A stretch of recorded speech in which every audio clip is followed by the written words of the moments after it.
Começando a leitura das tragédias gregas, nós vamos começar pelo volume 1, Tragédia de Sófocles, a trilogia tebana. Édipo Rei, Édipo em Colono e Antígona.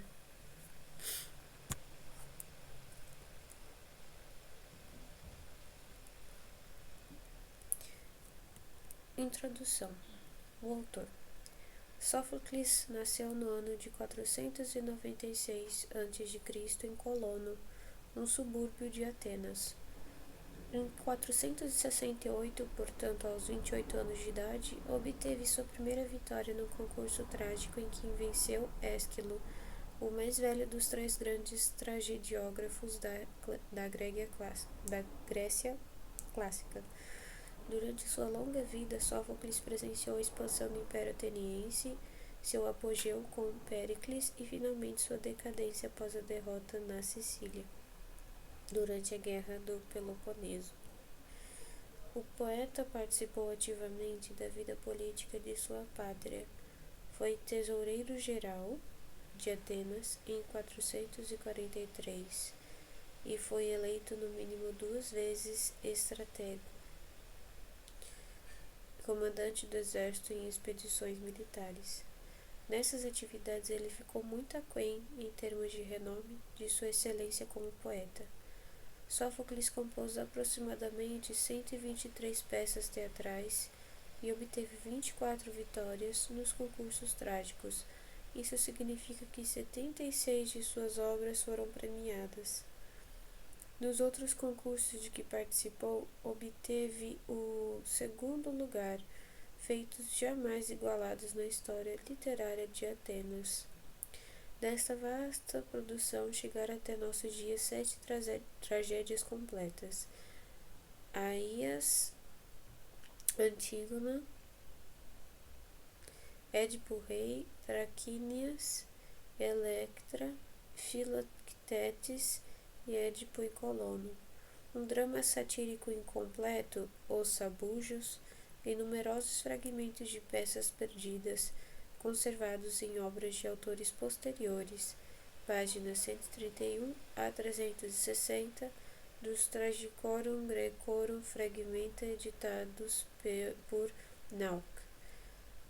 Sófocles morreu em 406 em sua querida Colono, cujas belezas cantou nos versos 749 seguintes do Édipo em Colono. As peças.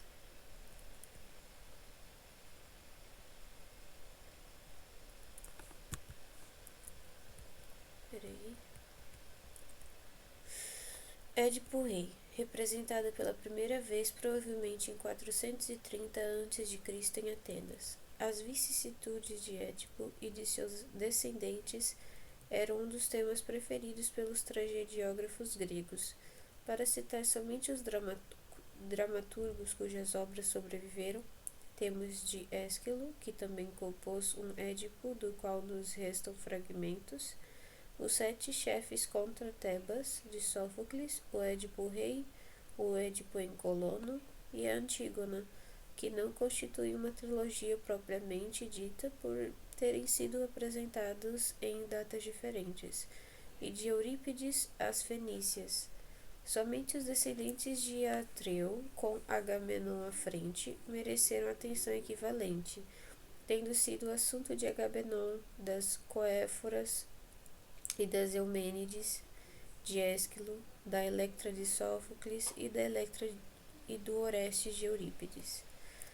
Os antecedentes da lenda em que Sófocles se inspirou para compor o Édipo Rei e as outras 2 peças aqui apresentadas são bem conhecidos, mas convém resumi-los para poupar a atenção dos leitores, que deve ser inteiramente dedicada ao desenrolar da tragédia. Um primor de composição tanto do ponto de vista puramente literário, como, e principalmente, teatral. Laios, filho de Labdaco, ou Labdacos, nutria em sua juventude uma paixão mórbida por Críspus, filho de Pélopes. inaugurando assim, segundo alguns autores gregos, os amores homossexuais. Laio raptou Crícipo e foi amaldiçoado por Pélipos, que desejou a Laio o castigo de morrer sem deixar descendentes. Posteriormente, Laio casou-se com Jocasta, irmã de Creonte, e tornou-se rei de Tebas. Apesar de um oráculo haver anunciado que, como castigo por seus amores antinaturais com Crícipo, se nascesse um filho dele e de Jocasta, esse filho mataria. Laio tornou-se pai de um menino para tentar fugir à predição do oráculo. Mandou Jocasta dar o recém-nascido a um dos pastores de seus rebanhos, após perfurar-lhe os pés e amarrá-los. A ordem foi abandoná-lo no monte Cíteron, para morrer naquela região inóspita, na esperança de fugir assim à decisão divina. O pastor, entretanto, movido pela piedade, salvou a vida do filho de Laio de Jocasta e o entregou a um companheiro de profissão, que costumava levar os rebanhos de Pólibo, rei de Corinto, às passagens situadas no vale de Cíteron.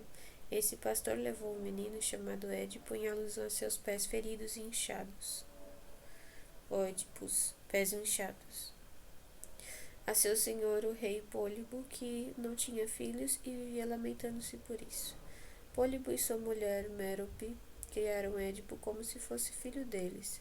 Quando Édipo chegou à maioridade, foi insultado por um habitante de Corinto, embriagado, que chamou o filho de adotivo, o chamou de filho adotivo. Diante dessa revelação, Édipo se dirigiu sozinho a Delfos para consultar o oráculo de Apolo a respeito de sua ascendência. O deus nada lhe disse quanto à sua pergunta, mas revelou-lhe que ele um dia mataria seu pai e se casaria com sua própria mãe. Édipo, supondo que Pólibo fosse seu pai e Mérope fosse sua mãe, resolveu não voltar jamais a Corinto. Naquela época, os habitantes de Tebas estavam alarmados com a esfinge que vinha devorando os tebanos, incapazes de decifrar os enigmas propostos pelo monstro. Pondo em perigo a cidade toda. Em sua fuga, ele passava pelos arredores de Tebas, quando em uma encruzilhada de 3 caminhos, avistou um carro em que vinha um homem idoso seguido por criados. O homem gritou-lhe insolentemente que deixasse o caminho livre para seus cavalos passarem, e um dos criados da comitiva espancou Édipo. Este reagiu e matou o homem que vinha no carro, sem saber que se tratava de Laio, seu pai, e os criados que o acompanhavam, à exceção de um que fugiu. Em seguida, Édipo chegou a Tebas e, passando pela calamitosa esfinge, decifrou o enigma que esta lhe propôs. A esfinge desapareceu e Tebas, salva daquele flagelo, fez de Édipo rei da cidade e lhe deu em casamento Jocasta, viúva de Laio e, portanto, mãe de Édipo. Estavam assim realizadas as 2 predições do oráculo. Embora Édipo e Jocasta permanecessem na ignorância da imensidade de seu infortúnio. Por muitos anos, Édipo governou Tebas como um grande e valente rei. De seu casamento com Jocasta nasceram 2 filhas, Antígona e Ismene, e 2 filhos, Polínices e Eteocles, que cresciam em meio à paz e à prosperidade aparentemente presente no palácio real. Os deuses, todavia, estavam atentos aos fatos nefandos resultantes da desobediência aos seus oráculos, e no devido tempo fizeram tombar sobre Tebas uma peste que lhe dizimava os habitantes. Compelido pela calamidade, Édipo enviou seu cunhado Creonte a Delfos, a fim de consultar o oráculo sobre as causas da peste e os meios de contê-la. Nesse ponto começa o Édipo Rei. A peça gira em torno da descoberta por Édipo dos fatos terríveis que motivaram o castigo divino, a peste. Sob certos aspectos, o Édipo Rei pode ser considerado a primeira peça policial conhecida. Com efeito, a partir da volta de Creonte com a resposta do oráculo a um crime, o assassínio de Laio. O investigador interessado em elucidá-lo e punir o culpado, a busca às testemunhas ao assassino, interrogatório e finalmente a descoberta do criminoso. E a descoberta resulta quase inteiramente da insistência do próprio criminoso em elucidar os fatos. Édipo, que já mandara Creonte, seu cunhado, consultar o oráculo,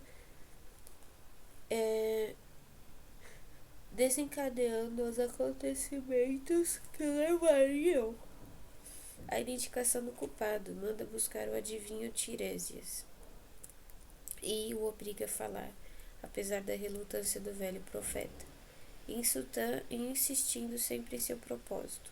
Édipo dá ordens para trazerem à sua presença o idoso pastor, testemunhe sua juventude do assassinato de Laio. Levado por essa obrigação em descobrir o assassino, em descobrir-se, Édipo chega a pensar no conluio de Tiresias e Creonte para destituí-lo do poder.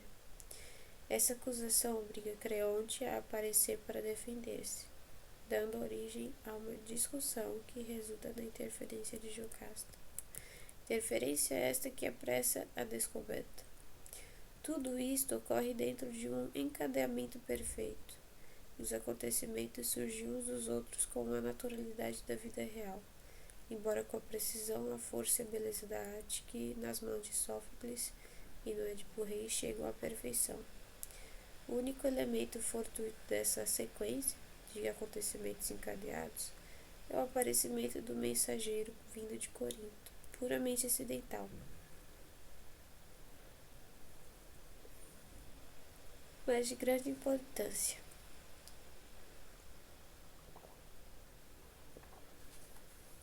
Pois foi a sua revelação, com a melhor das intenções, de que Édipo não era filho de Pólibo e de Mérope que precipitou a descoberta. Essa exceção, todavia, parece destinar-se a demonstrar que, ao lado da inexorável justiça divina, o acaso, sob a aparência dos fatos simples da vida, concorre igualmente para a descoberta e punição dos culpados. Também nesse detalhe, Sófocles foi genial. O Édipo Rei, entretanto, é muito mais que uma simples peça policial. É talvez a mais bela de todas as tragédias gregas e certamente uma das mais perfeitas de todos os tempos. Um dos juízes mais severos, Aristóteles, elogia de tal forma Édipo Rei que, embora não o diga expressamente, demonstra considerá-la a tragédia por excelência. Tantas são as referências feitas à mesma. Vale a pena citar os trechos da poética relativos à peça.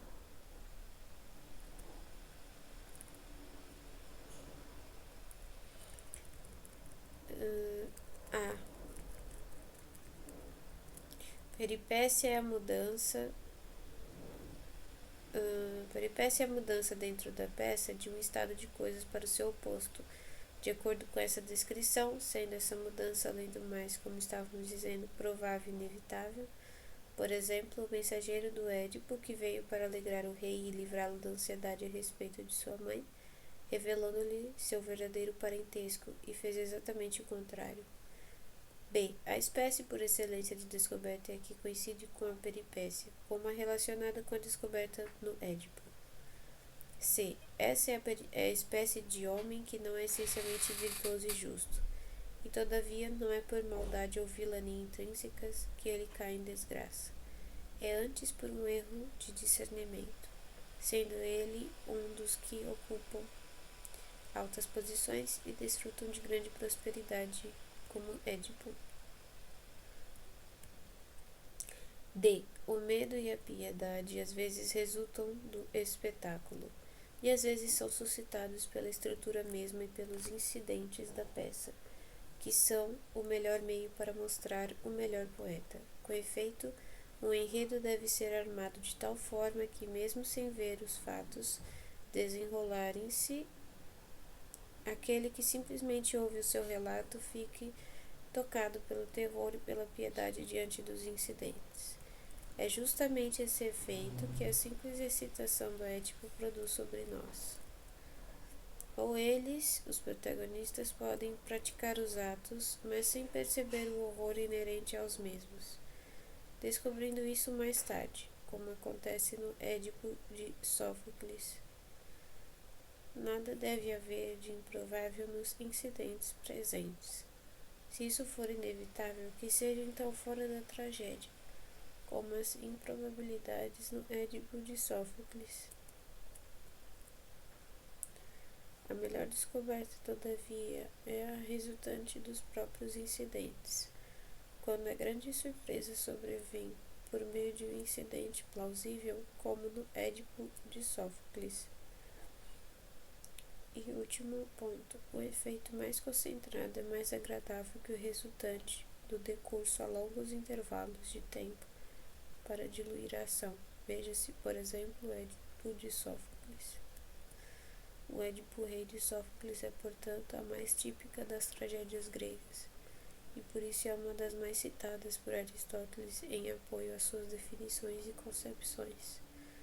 Também se pode dizer que esta peça ocupa um lugar à parte em relação às demais tragédias, como uma tragédia por si mesma, segundo Goethe.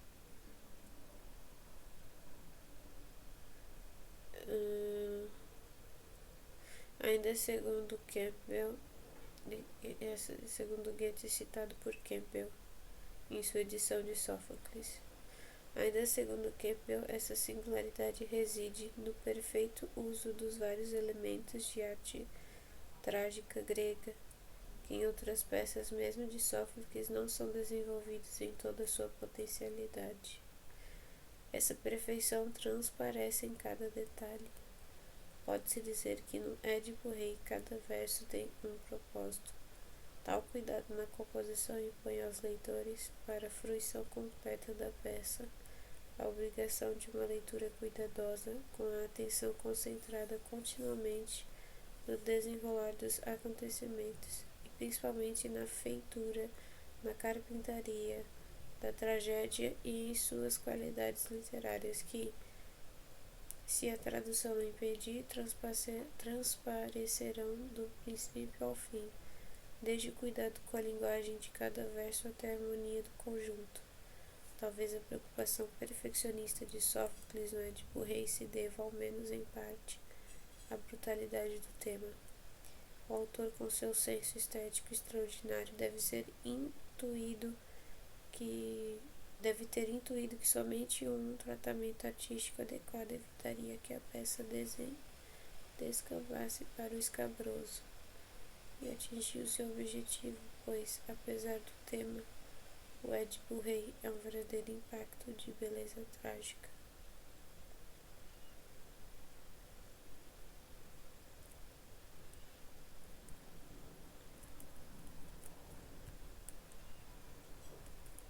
Édipo Rei. Época da ação, Idade Heróica da Grécia. Local, Tebas. Primeira representação, 430 a.C. em Atenas. Data aproximada. Personagens: Édipo, rei de Tebas. Jocasta, mulher de Édipo. Creonte, irmão de Jocasta. Tiresias, velho adivinho. Sacerdote, mensageiro, pastor, criado, corifeu e o coro de anciãos tebanos.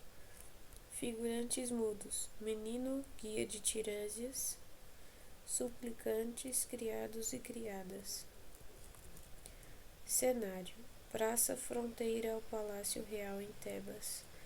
Ao fundo, no horizonte, o monte Cíteron. Em frente a cada porta do palácio há um altar. Sobre os altares vêm-se ramos de loureiro e de oliveira trazidos por numerosos tebanos, ajoelhados nos degraus dos altares como suplicantes. No meio deles, em pé, vê-se um ancião, o sacerdote de Zeus. Abre-se a porta principal do palácio. Aparece Édipo com o seu séquito, que se dirige aos suplicantes em tom paternal. Queima-se incenso nos altares.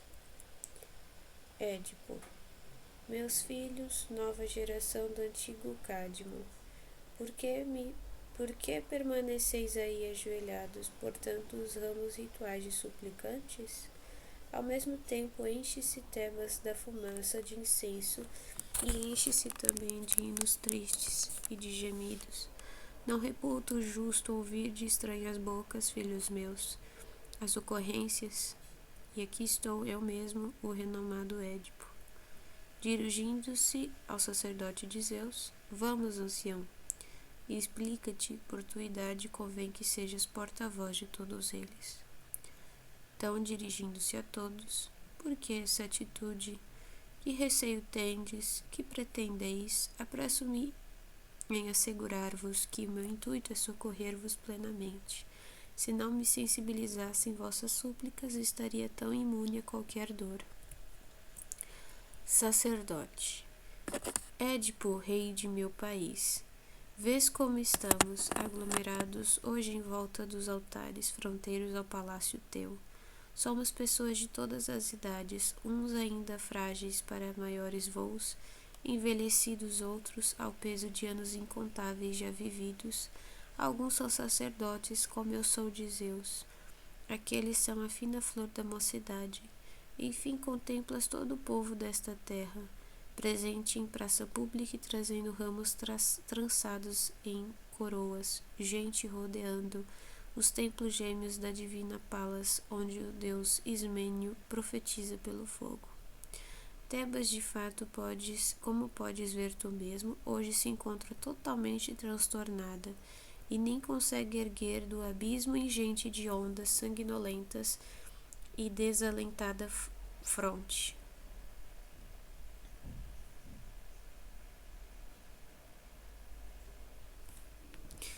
Ela se extingue nos germes antes fecundos da terra, morre nos rebanhos antes múltiplos e nos abortos das mulheres, tudo estéril. A divindade portadora do flagelo, da febre flamejante, ataca esta cidade. É a pavorosa peste que dizima a gente, e a terra de Cádmo antigo, e o Hades lúgubre. Transborda de nossos gemidos e soluços. Não te igualamos certamente à divindade, nem eu, nem os teus filhos que cercamos hoje teu lar. Mas te julgamos o melhor dos homens, tanto nas fases de existência boa e plácida, como nos tempos de incomum dificuldade em que somente os deuses podem socorrer-nos. Outrora libertaste a terra do rei Cádmo, do bárbaro tributo que nos era imposto pela cruel cantora, sem qualquer ajuda e sem ensinamento algum de nossa parte. Auxiliado por um Deus, como dizemos e cremos todos, devolveste-nos a vida. E agora, Édipo, Senhor onipotente, viemos todos implorar-te, suplicar-te. Busca, descobre, indica-nos a salvação, seja por meio de mensagens de algum Deus, seja mediante a ajuda de um simples mortal, pois vejo que os conselhos de homens mais vividos são muitas vezes oportunos e eficazes. Vamos, mortal melhor que todos, exortamos-te, livra nossa cidade novamente. Vamos, preserva a tua fama, pois vem em ti, por teu zelo passado no nosso Redentor. Jamais pensemos nós que sob o reino teu fomos primeiro salvos e depois perdidos. Não, salva Tebas hoje para todo sempre. Com bons augúrios deste-nos na vez primeira ventura até há pouco tempo desfrutada. Mostra-te agora igual ao Édipo de outrora, se tens de ser o governante desta terra, que é tua. É preferível ser senhor de homens que de um deserto. Nem as naus, nem baluartes são coisa alguma se vazios, sem ninguém. Édipo, Então Édipo responde: Ah, filhos meus, merecedores de piedade, sem os motivos que vos fazem vir aqui, vossos anseios não me são desconhecidos. Sei bem que todos vós sofreis, mas vos afirmo que o sofrimento vosso não supera o meu. Sofre cada um de vós somente a própria dor. Minha alma, todavia, chora ao mesmo tempo pela cidade, por mim mesmo e por vós todos. Não me fazeis, portanto, levantar agora, como se eu estivesse entregue ao suave sono. Muito ao contrário, digo-vos que, na verdade, já derramei sentidas copiosas lágrimas. Meu pensamento errou por rumos tortuosos. Veio-me à mente apenas uma solução, que logo pus em prática. Mandei Creonte, filho de Meneceu, irmão de minha esposa, ao santuário pítico do Augusto Febo, para indagar do Deus o que me cumpre agora fazer para salvar de novo esta cidade. E quando conto os muitos dias transcorridos desde a partida dele, sinto-me inquieto com essa demora estranha, demasiado longa. Mas, quando ele voltar, eu não serei então homem de verdade, se não fizer tudo o que o Deus ditar por intermédio de Creonte. Os anciãos do coro, que se haviam agrupado em volta de Édipo enquanto ele falava, fazem um gesto indicando alguém que se aproxima.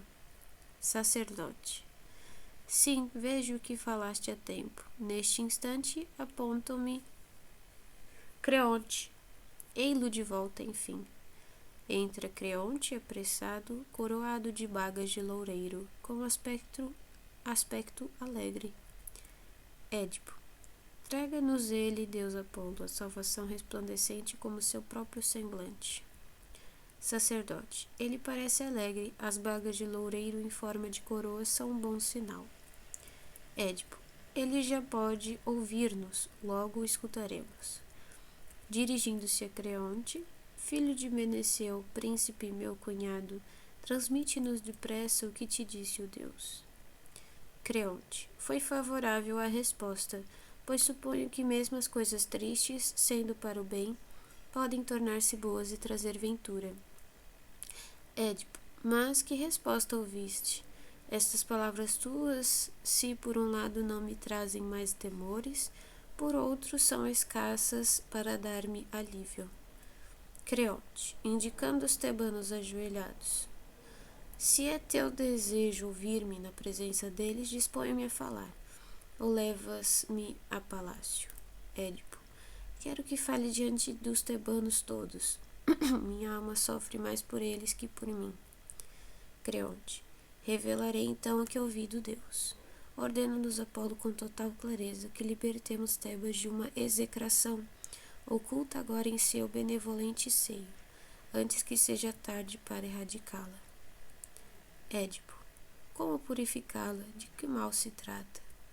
Creonte, teremos de banir daqui um ser impuro ou expiar morte com morte, pois há sangue causando enormes malhas à nossa cidade. Édipo, que morte exige expiação? Quem pereceu?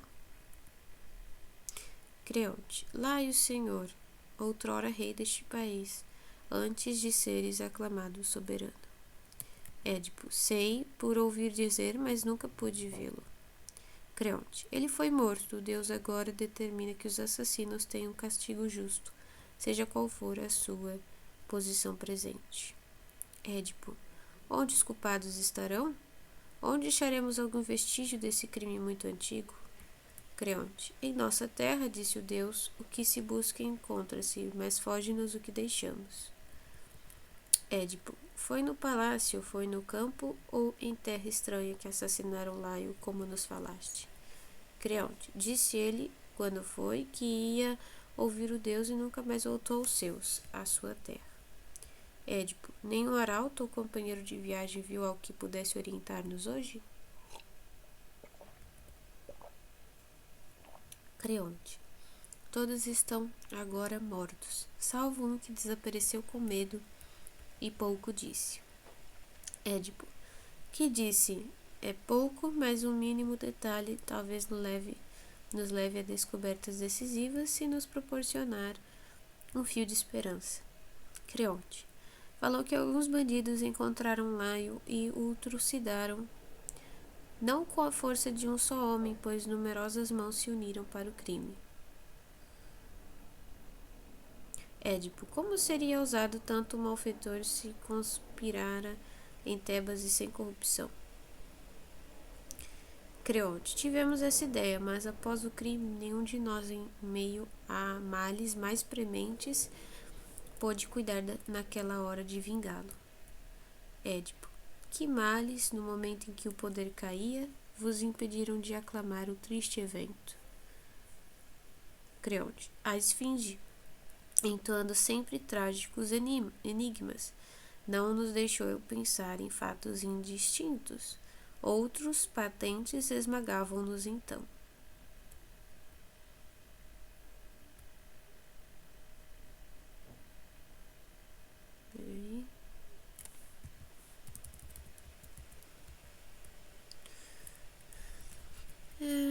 Édipo, pois bem, eu mesmo, remontado à sua origem, hei de torná-los evidentes sem demora.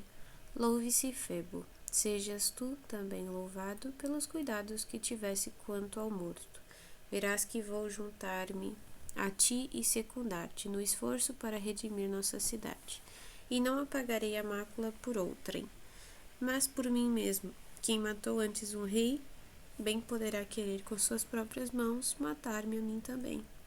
Presto um serviço a Laio e simultaneamente sirvo a minha casa. Dirigindo-se aos tebanos ajoelhados. Vamos depressa, filhos, vamos, levantai-vos desses degraus. Levai convosco os vossos ramos de suplicantes, quando decorrer o tempo, reúna-se de novo aqui a grei de Cádmo. E dedicar-me-ei de todo ao meu intento, querendo Deus, quando voltarmos a encontrar-nos. Teremos satisfeito este nosso desejo, pois o contrário será nossa perdição. Sacerdote. Sim, filhos meus, ergamo-nos, foi para isso que aqui nos reunimos todos neste dia. E possa Febo, inspirador das predições, juntar-se a nós, ele também, para salvar-nos e nos livrar deste flagelo para sempre. Retiram-se Édipo, Creonte, o sacerdote e o povo. Permanece em cena o coro, composto de anciãos cidadãos notáveis de Tebas.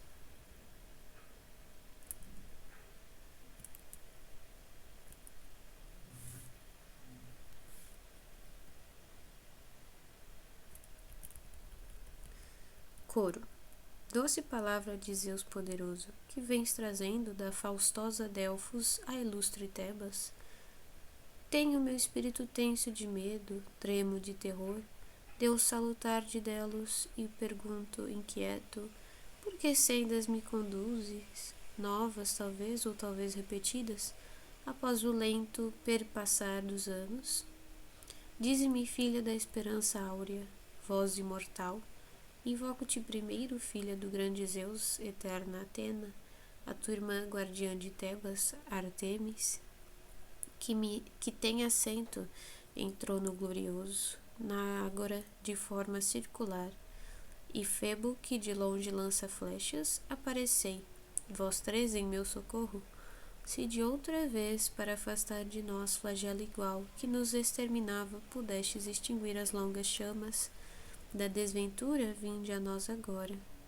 Ah, quantos males nos afligem hoje! O povo foi todo contagiado, já não pode a mente imaginar recurso algum capaz de nos valer. Não crescem mais os frutos bons da terra, mulheres grávidas não dão à luz, aliviando-se de suas dores, sem pausa, como pássaros velozes, mais rápidas que o fogo impetuoso, as vítimas se precipitam céleres, rumo à mansão do deus crepuscular. Tebas parece com seus habitantes e sem cuidados, sem serem chorados, ficam no chão aos montes os cadáveres expostos, provocando novas mortes. Esposas, mães com seus cabelos brancos choram junto aos altares, nos degraus onde gemendo imploram, compungidas, um fim de tão amargas provocações. E o hino triste repercute forte ao misturar-se às vozes lamentosas. Diante disso, filha rutilante de Zeus Supremo, outorga-nos depressa tua sorridente proteção. Faze também com que Ares potente, que agora nos ataca esbravejando, e sem o bronze dos escudos, e queima-nos, vá para longe. Volte-nos às costas, procure o leito imenso de Anfitrite, ou as revoltas vagas do mar Trácio. Pois o que a noite poupa o dia mata, Zeus Pai, Senhor dos fúlgidos relâmpagos, esmaga esse Ares, Zeus, com seus trovões. O meu desejo, Apolo, é que dispares com teu arco dourado flechas rápidas, inevitáveis para socorrer-nos, para nos proteger. O mesmo espero das tochas fulgurantes com que Artemis percorre os montes lícios. Meu apelo também dirijo ao deus da tiara de ouro, epônimo de Tebas, Baco alegre, de rosto cor de vinho, companheiro das Mênades, para que avance e traga a todos nós a tão pedida ajuda com seu archote de brilhante chama contra esse Deus que nem os deuses prezam.